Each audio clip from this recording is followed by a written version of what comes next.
উস্তি United primary teachers welfare অ্যাসোসিয়েশনের পক্ষ থেকে কয়েকটা কথা নিয়ে আমাদের কাছে এসেছি। আপনারা জানেন যে এই সংগঠনের যে আন্দোলন, তার ফলে শ্রুতিস্বরূপ প্রাথমিক শিক্ষকদের বেতন কাঠামোর বদল হয়।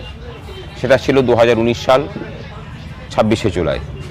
পে ব্যান্ড 2 থেকে পে ব্যান্ড 3, যারা নন ট্রেন্ড ছিলেন তারা পে ব্যান্ড 2-এই কিন্তু 2300 টাকা থেকে 2900 টাকা গ্রেড পে।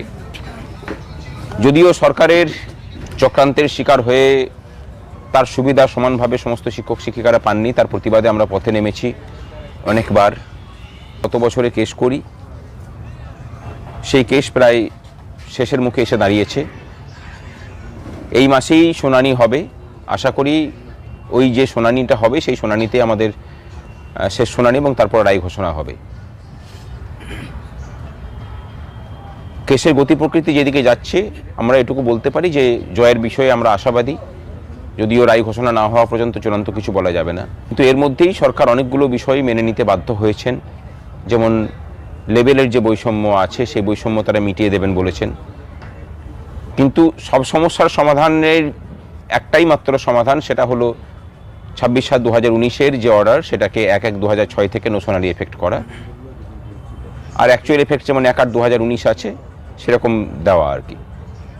সেটা নিয়েও অবশ্য কথা হতে পারে, সেটা নিয়ে অন্য ভবিষ্যতে অন্য কিছু ভাবনাও আমাদের আছে। এরপর অনেকের প্রশ্ন হলো যে সেটা শুধুমাত্র যারা চাকরি করছেন তারাই পাবেন নাকি যারা রিটায়ার করে গেছেন তারাও পাবেন। আমাদের কথা হচ্ছে যারা অবসর নিয়েছেন তারাও এর সুবিধায় আওতায় আসবেন।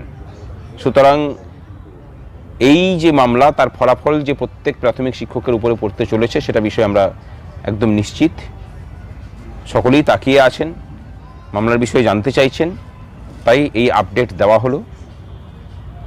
বেঞ্চ বদল হওয়ার জন্য মামলার শুনানি একটু দেরি হলো, তবে আশা করি মাননীয় বিচারপতি অভিজিৎ গঙ্গোপাধ্যায় তিনিই শুনানি করবেন।